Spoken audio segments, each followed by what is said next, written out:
It may have been the greatest army of all time, conquering and controlling an empire that stretched across the ancient Western world. It was ruthless, disciplined, and feared by all, not just by its enemies, who died in their millions, but by its own emperors, who often paid the price of the army's wrath. And yet, these soldiers were builders as well as destroyers, helping to spread a culture that became the bedrock of Western civilization. What was it that made this army so dominant? How was it able to rule and reshape the classical world? And why did it eventually fall? This is the story of the Roman war machine.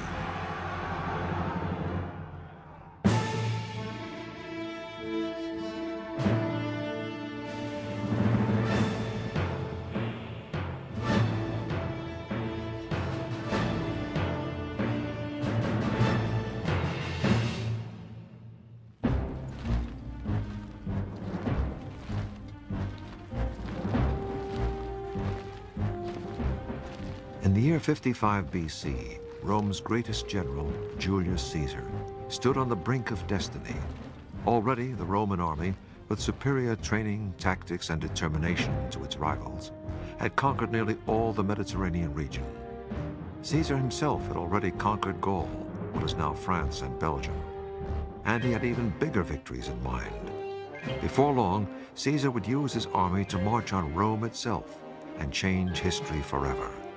But first, he planned to invade a distant and mysterious island, an island known as Britain. Britain was unknown. It was a place thought to be inhabited by strange beasts, by savages that painted themselves blue, who offered children in sacrifice. This is like putting men on the moon. It has no military value, but it's something that you can say that you've done. You've been further than any Roman. In 55 BC, 80 Roman ships left the French coast, carrying Caesar and 12,000 troops across the English Channel. When Caesar landed near the White Cliffs of Dover, British tribes were waiting for him. The Roman soldiers in full armor, carrying their weapons and shields, had to jump down into the water and advance onto the beach where there were thousands of Celtic warriors running around with spears and swords, chariots racing in and out of the water. It was a critical moment. Finally, he got enough troops onto the beach that they were able to push up and drive the Celts back. Caesar's army was able to penetrate only a few miles inland before a storm in the English Channel smashed Caesar's fleet, and he was forced to send for rescue ships to escape. But he returned the following year with 30,000 soldiers. The Britons fought him with hit-and-run tactics, but were no match for the legions. Their warfare was not designed for fighting massive armies like the Romans. It was largely small-scale, designed for intertribal warfare. They didn't have the experience of facing armies like the Romans. But once again, a storm in the English Channel forced Caesar to sail back early to the continent, with little to show for his two invasions. The two attacks that Caesar made on Britain in 55 and 54 BC were actually more or less military disasters. He was very lucky to escape because his fleet was twice wrecked by storms on the beaches. And in terms of success on land with his army, it wasn't his greatest moment.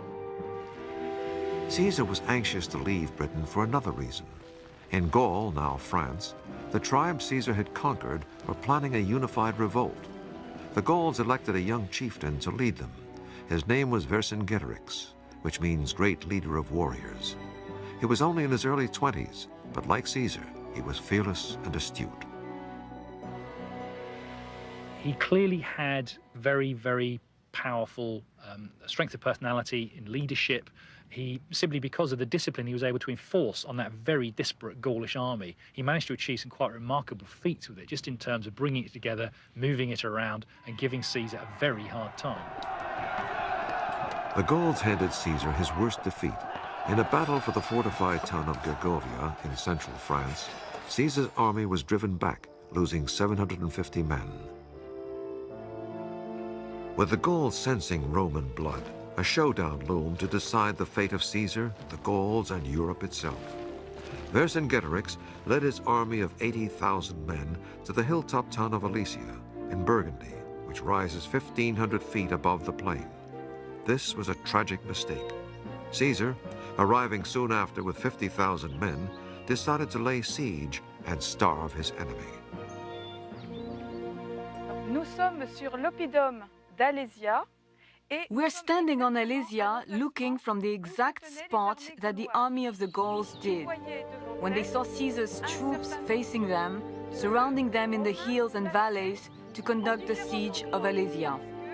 César, pour faire le siège d'Alésia,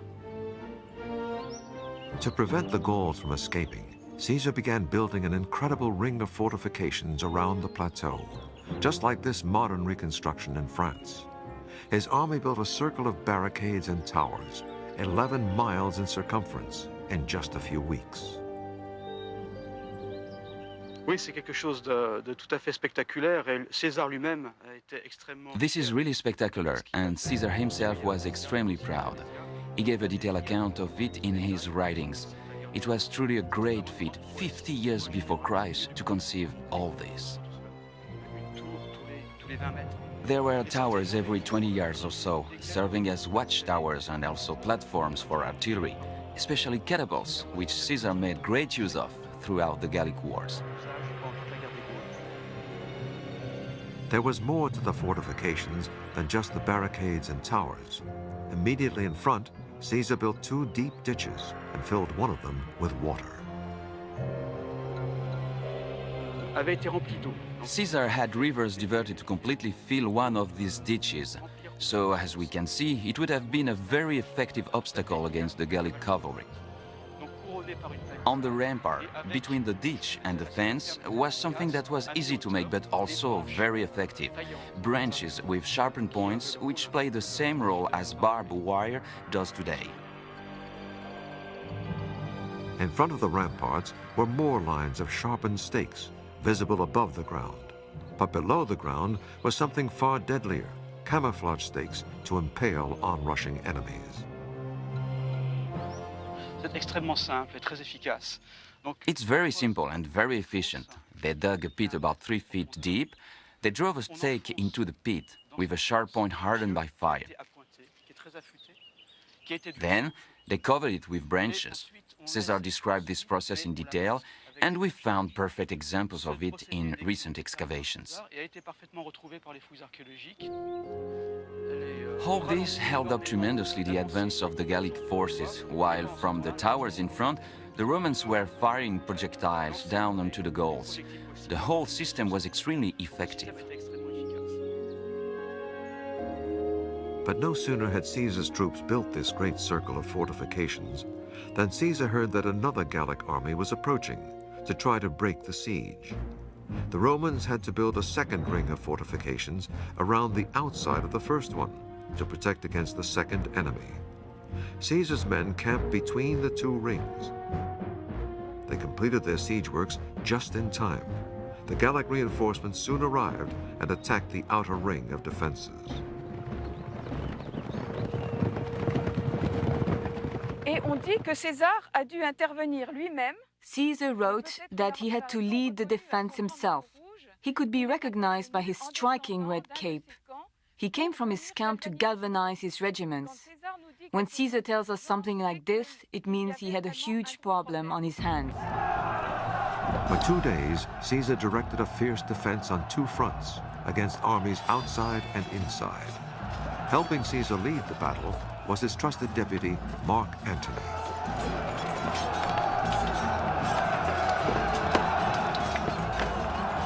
Gradually, the Romans got the upper hand, and the Gallic relief army started to panic and disperse. It just disintegrated in panic and ran, and his cavalry chased them into the woods. And of course, Vercingetorix was still trapped on the plateau in the stronghold.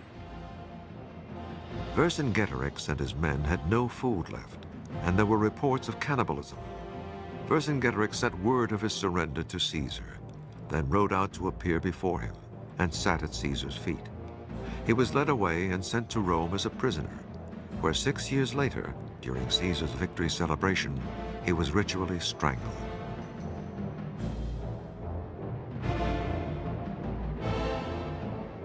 Today, Vercingetorix is a French national hero, a symbol of resistance to foreign invasion.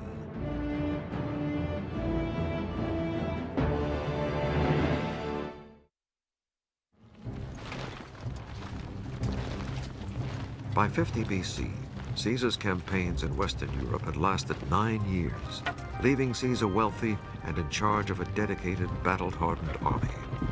His next great target would be none other than Rome itself, and his former partner in the ruling triumvirate, the general Pompey the Great, would be his enemy.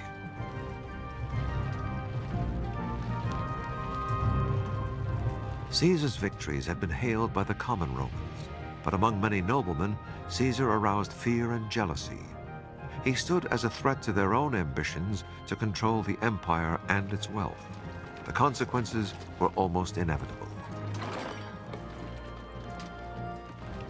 Eventually, that competition is going to get out of control. Eventually, too few people are going to have too large a share of the booty. Super warlords are going to be created. And civil war, as happens in the 1st century BC, will eventually break out between 2 or 3 of them. In the Senate, Caesar's enemies demanded that he resign his official post as governor of France and northern Italy. They also demanded he disband his army and return to Rome, but that would have left Caesar politically naked.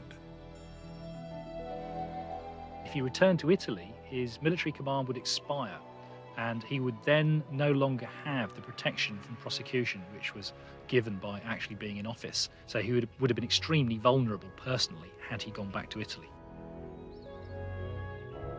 Caesar offered to disband his army if he were made consul of Rome, but the Senate said no. Meanwhile, the Senate authorized Caesar's rival general, Pompey, to raise extra troops to defend Rome. Caesar was now ordered to disband his army.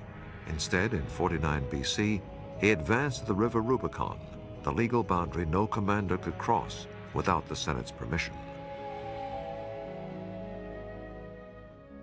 They must have known when that ultimatum was issued that it would have been unacceptable to Caesar. And so famously, with those words, "Let the dice fly high," Caesar crosses the Rubicon and begins the civil war. Caesar marched his army towards Rome, and many towns received him with open arms. 80,000 volunteers joined him on his march to confront Pompey.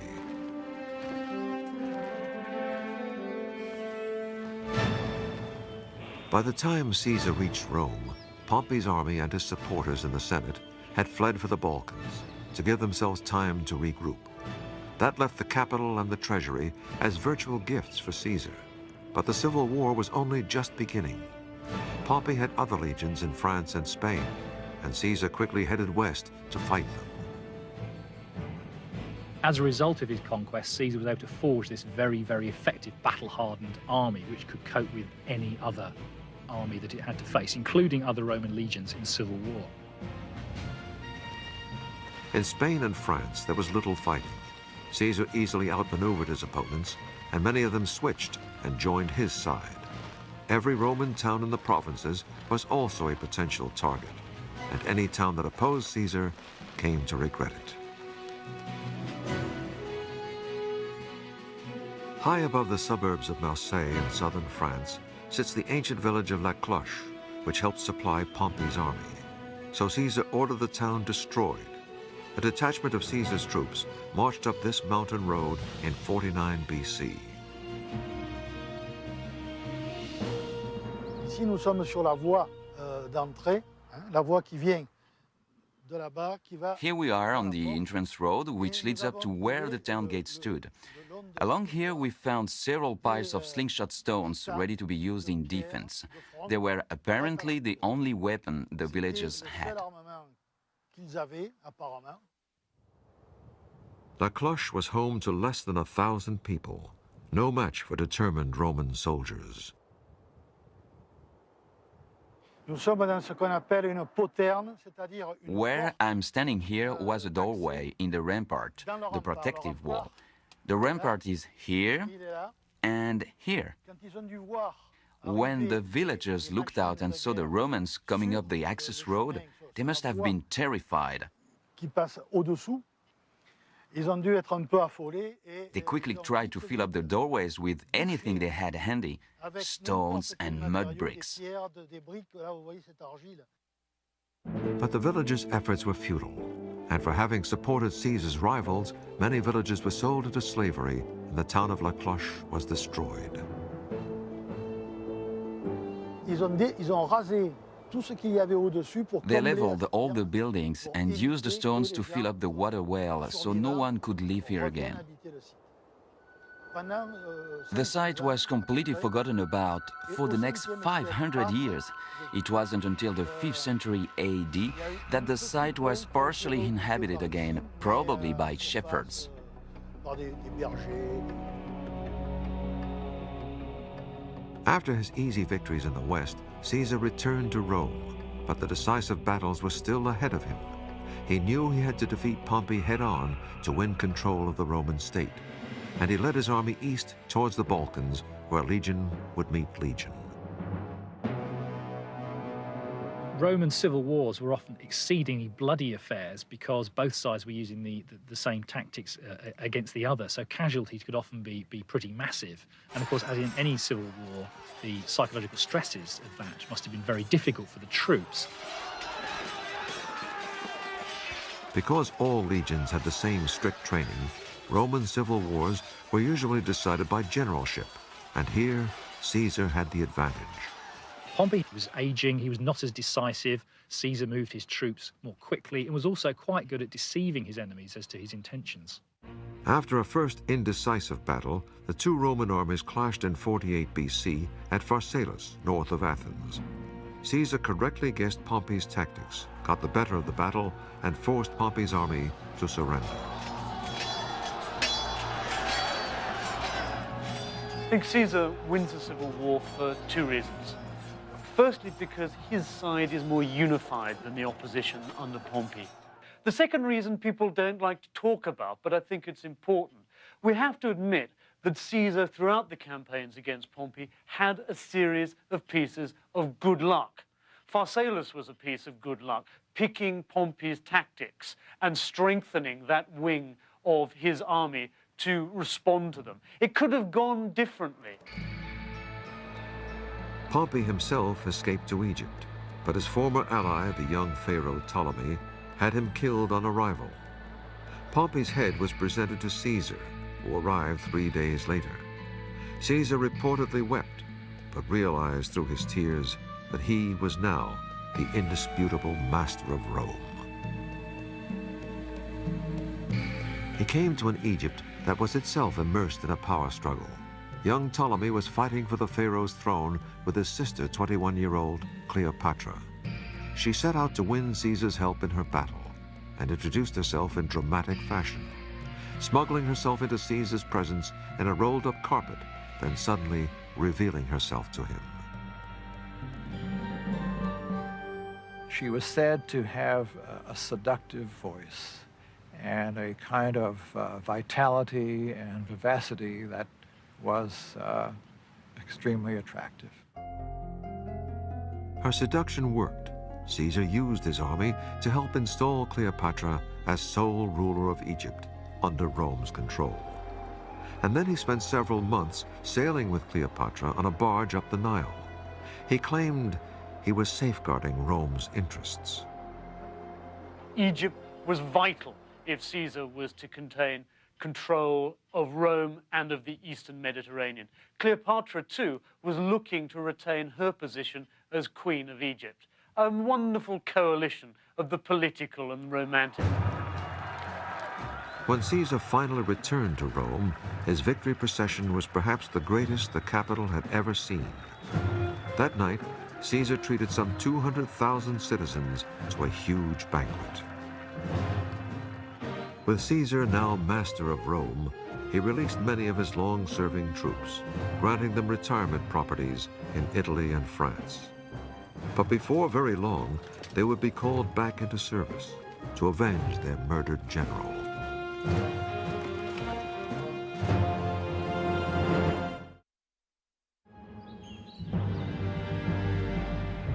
In 46 BC, Caesar's power was so undeniable that he had the Senate name him dictator for 10 years, and later dictator for life.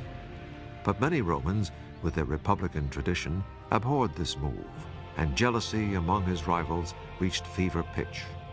On the Ides of March in 44 BC, a group of senators attacked Caesar as he arrived for a meeting, stabbing him 23 times.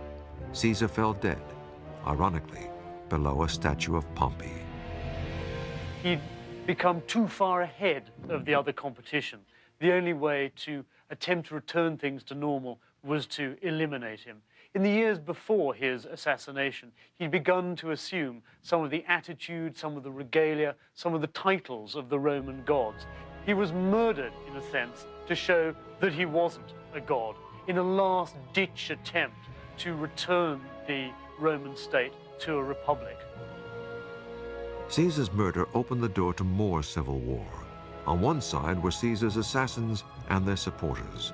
On the other, those loyal to Caesar, including his designated heir, Octavian, and Caesar's deputy, Mark Antony. In the decisive battle in Greece in 42 BC, Caesar's old legions again won the day, defeating the anti-Caesar forces. Octavian and Mark Antony now shared rule of the empire between them. Octavian ruled the west from Rome, and Antony the east from Egypt. But Octavian wanted all the power of Rome for himself, and Antony's very public love affair with Cleopatra in Egypt gave Octavian the propaganda tool he needed to turn Rome against his co-ruler.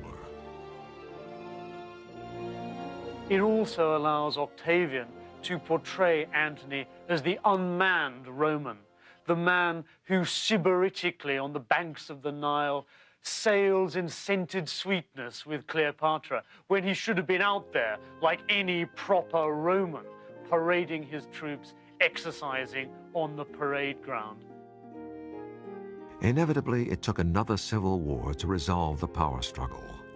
The pivotal battle came at sea, near Actium on the Greek coast in 31 BC. Most of Antony and Cleopatra's fleet was sunk, and Antony's land legions began defecting. Antony and Cleopatra themselves escaped, but fearing their treatment by Octavian, they both committed suicide.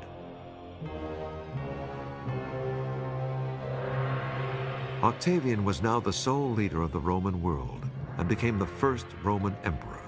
He took the name Augustus, meaning the revered one, and also used his adopted name Caesar. Many future emperors would also adopt the name Caesar, as would other leaders throughout history. The Russian title Tsar is derived from the word Caesar, and so is the German title of Kaiser. Augustus's title, emperor, was a military one, from the Latin imperator, meaning victorious general. He had won his power through civil wars and was determined not to lose power the same way. He completely reorganized the Roman army, forming it into 28 legions of about 5,000 men each. He also made military service more permanent, having soldiers sign up not for 6 years, but for 20 years, and later 25. In return, soldiers were guaranteed 14 years' pay on retirement. He keeps the idea of the legions, but he makes them for the first time permanent standing regiments. And they last, some of them thereafter, for about 500 years. To make the soldiers loyal to him personally, instead of to their generals, Augustus paid the soldiers' wages directly from the imperial treasury. He also paid them annual cash bonuses and frequently visited the armies in the field. There was an oath taken by each soldier every year to the emperor personally. In addition, the Emperor Augustus and the subsequent emperors controlled all aspects of the military. All promotions, although of course actually might have been done locally, had to be approved by the emperor. Augustus also created a whole new branch of the army, the auxiliary regiments, made up of non-citizens with specialist skills that the Romans didn't have. They weren't very good archers. Generally speaking, they were not very good cavalrymen. So they would tend to recruit from people who did have those skills. The Romans had often used foreign mercenaries, like archers and horsemen, for specific campaigns. But Augustus recruited non-citizens to auxiliary units for 25 years. After their terms, they were granted Roman citizenship, meaning their sons could join the legions. This kept the Roman army vigorous, with a constant supply of new blood. Over time, the ethnic makeup of the army changed dramatically. Under Augustus, the legions were 65% Italian, but a century later, the Italian proportion was less than 1%. However, that didn't change the discipline and nature of the army. Many of its officers are still coming out from Italy. There's a strong continuity, but it also draws on the strengths and the abilities of all of those provincial peoples who were themselves becoming Romans. They were acquiring Roman citizenship. So it's still very much a Roman army, but it's Rome that's changing. Another change Augustus brought in was the abolition of marriage for any soldier under the rank of centurion. Soldiers, he reasoned, were more efficient if they were wedded to discipline rather than wives. There's a brutal side to this. Augustus is making sure, by disconnecting his armies with the local population, that those armies will be prepared to put those people to the sword if that's necessary. But in reality, this rule didn't work.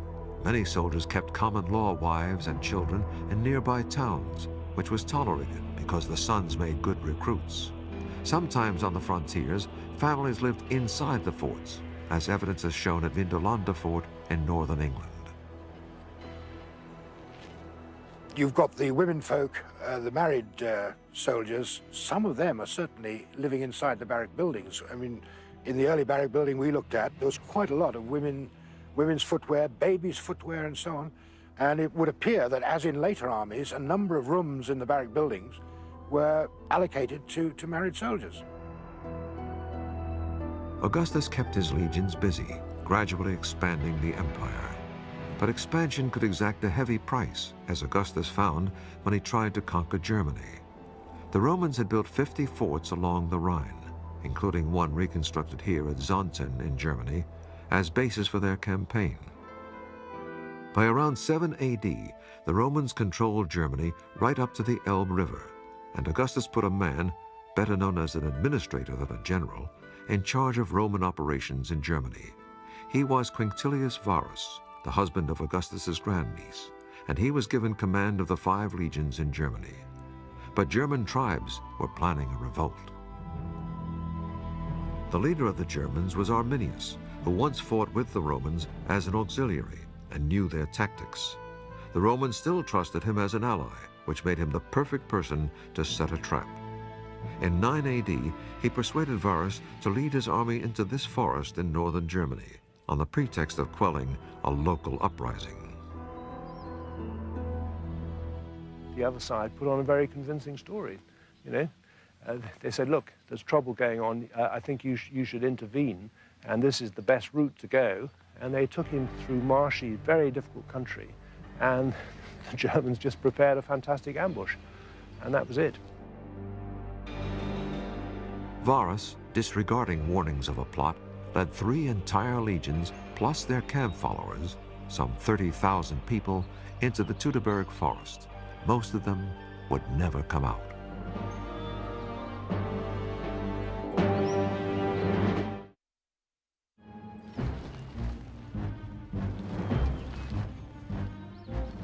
When the Roman commander in Germany, Varus, led his 3 legions into this German forest in 9 AD, he was walking into one of the worst ambushes in history. It began to rain, and they were making their way between the mountain on one side and the marsh to the other side. And then came the initial German attack, which was launched by spears from some distance at first, which killed quite a few of the Romans and put them into confusion. The German warrior Arminius had caught the legions at their most vulnerable, hemmed in unable to use the tactics and discipline that made them so powerful on open fields. Imagine the scene in this forest 2,000 years ago with the Romans trapped here in the pouring rain, the pandemonium, the wagons overturning, the cavalry horses stampeding, the Roman women and children crying and shrieking as they died. The battle raged for 3 days, and the Romans were annihilated. Of the 30,000, only a few hundred escaped. Varus himself committed suicide along with his top officers rather than fall into the German hands, and probably with good reason, because the Germans, in fact, treated the captured Romans in a very barbaric fashion, burned them alive, and so forth. Varus's head was chopped off and sent to Rome. There was panic in the capital, with fears of barbarian invasion. That didn't happen, but the defeat was a terrible blow. Overnight, Rome had lost 3 legions, more than 10% of its army. For years later, Augustus would roam his palace, beat his hands on the wall, and cry, "Quinctilius Varus, give me back my legions."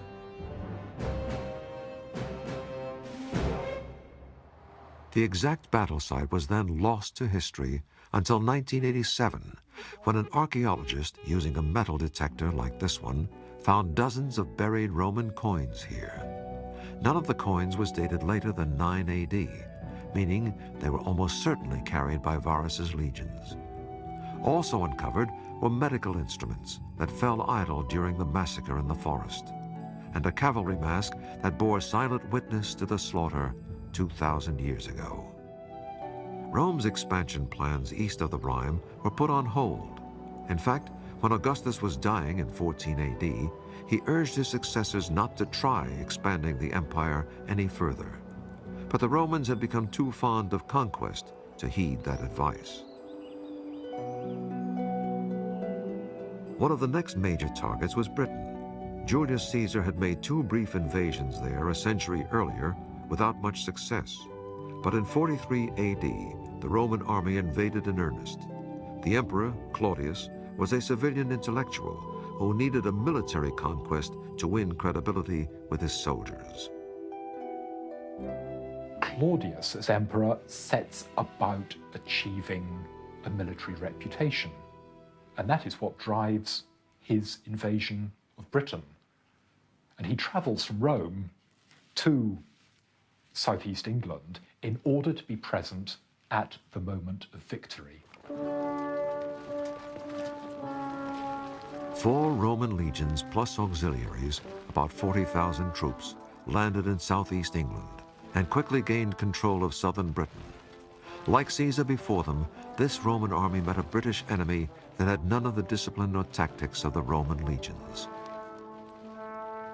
They're men who like to show off the size of their biceps and drink a lot and get into fights personally, but it's about individual combat. It's not about the strategic or tactical control of units across the battlefield. Most Britons didn't live in cities like the Romans. In fact, the word civilized means city dweller. Typically, Britons lived in farming villages, like this recreation in southern England. Some, for protection, lived in hill forts like Maiden Castle, also in southern England. Carved from a natural hillside, Maiden Castle has ramparts 1.5 miles in circumference, built around 500 BC. They were, as much as anything, concerned not only to defend themselves against their enemies, but to impress those other communities and indeed themselves with their own power. But their power did not impress the Roman army very much. In 43 AD, a Roman regiment stormed villages and hill forts, including Maiden Castle. Against the might of the Romans, the British defenders had little more than slingshots.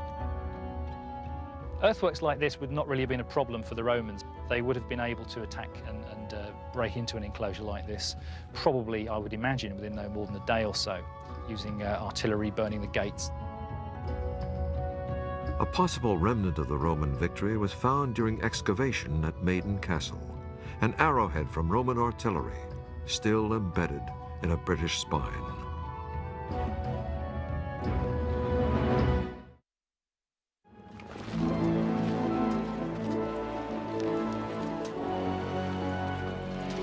As the Romans advanced in their conquest of Britain, they sometimes met fierce resistance, but usually won without heavy losses.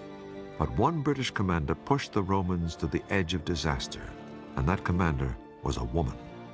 Queen Boudicca's kingdom in eastern England was annexed by the Romans, but when she resisted Roman rule, soldiers flogged her and raped her daughters.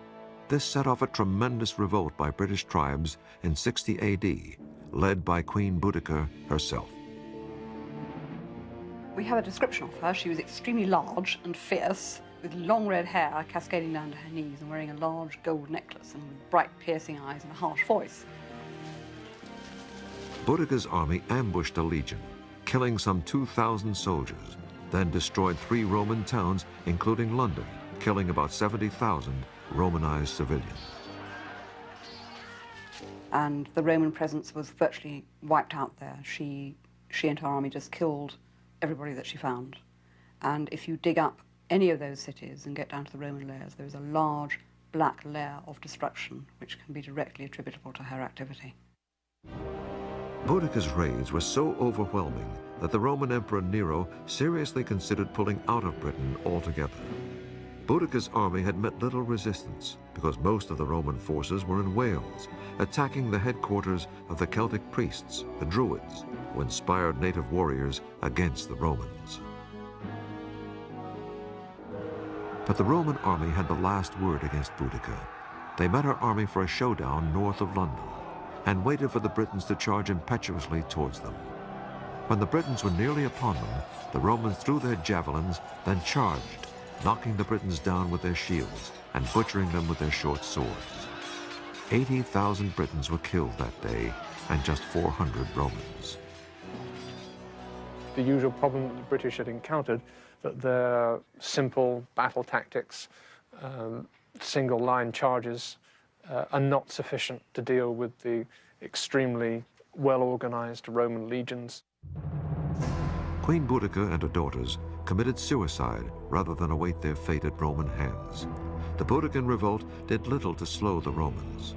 20 years later, they had conquered nearly all of what is now England, Wales, and Scotland. After conquering Britain, Rome also expanded the frontiers at the other end of its empire, adding Arabia to its Middle Eastern provinces in 106 AD. This ability to conquer territory as different as windswept Scotland and the Arabian desert showed the great adaptability of the Roman army. Operating in deserts is very difficult, even under modern conditions, as our soldiers in the Gulf War can testify. In ancient times, it's quite remarkable. The Romans developed means to move food, water, by donkey, and sometimes by camel, over long distances in the desert. Also, the use of depots and supply bases was a key to the Roman logistical system. And they were able to organize these supply lines over reasonably long distances and even into desert regions. One of the ways the Romans defeated these peoples, such as the Numidians or the Arabs, was by using local soldiers as auxiliaries. So they would use Numidian troops, use Arab troops in order to defeat these peoples themselves. Rome's empire in the Middle East included ancient civilizations, not just Egypt, but also Jerusalem and the rest of what is now Israel. And further east, the great trading city of Petra in Jordan, whose awe-inspiring tombs were carved directly from the rock. As the Roman army continued to expand the empire, the legions became more and more aware of their political power at home. The legions were so powerful that they often decided who the next emperor would be, by force if necessary. The army was absolutely crucial in determining who sat on the throne at Rome. Officially, Rome was a sort of a constitutional monarchy in which the emperor was approved by the Senate. But in reality, unless he had the backing of the soldiers, the loyalty of the soldiers, he was not going to last very long. The soldiers with the best chance to determine the emperor were the ones who guarded him, the Praetorian Guard in Rome. Their first taste of creating an emperor came when several of them murdered the infamous Caligula in 41 AD, then quickly installed his uncle Claudius as ruler. The Praetorian Guard really enjoyed their nice cushy lifestyle in Rome. They needed an emperor to guard, so they dragged poor old Uncle Claudius, who was a rather obscure member of the imperial family, out of the palace. He thought they were going to kill him, but in fact they carried him off to their camp and made him emperor. Legions stationed far from Rome also had huge political power. After the suicide of the Emperor Nero in 68 AD, legions throughout the empire literally fought each other to install their favorite commander in the top job. Many senior generals themselves, being senators, could well have a claim to power, and they were not at all averse to actually using their soldiers to that end. We tend to think of emperors lying sybaritically on couches in the middle of Rome, but actually most of them have fought and fought hard with armies on the frontiers. Being associated with an army, having military experience, is key to anyone who wishes to be a successful emperor. Any emperor who ignored his relationship with the army did so at his peril. And this was, I reckon, the biggest mistake by Nero, for example. Things were going so well for the most part under Nero's reign. He could have a good time, and he neglected to go to the legions. Had he but realized it, if he'd gone to the legions, first of all, they would have all stayed loyal, but secondly, he would have realized how loyal they were. As it was, when one or two started rebelling, he threw in the towel straight away. It was totally unnecessary. Emperors were firm believers that when it came to the army, loyalty could be bought. Augustus paid soldiers annual bonuses from his own pocket, and Claudius granted the Praetorian Guards 5 years' pay to keep them happy. In the 2nd century, the Emperor Marcus Aurelius reportedly so depleted the treasury by bribing the guards that he had to auction off the palace valuables and his wife's clothes. The greed of the Praetorian Guards reached a peak in 193 AD, when they murdered the Emperor Pertinax, then held a public auction between two noblemen to see who would bid the highest for the crown. The winner, Didius Julianus, offered them 5 years' pay, but it turned out to be a bad deal. A few months later, disgruntled frontier legions murdered him.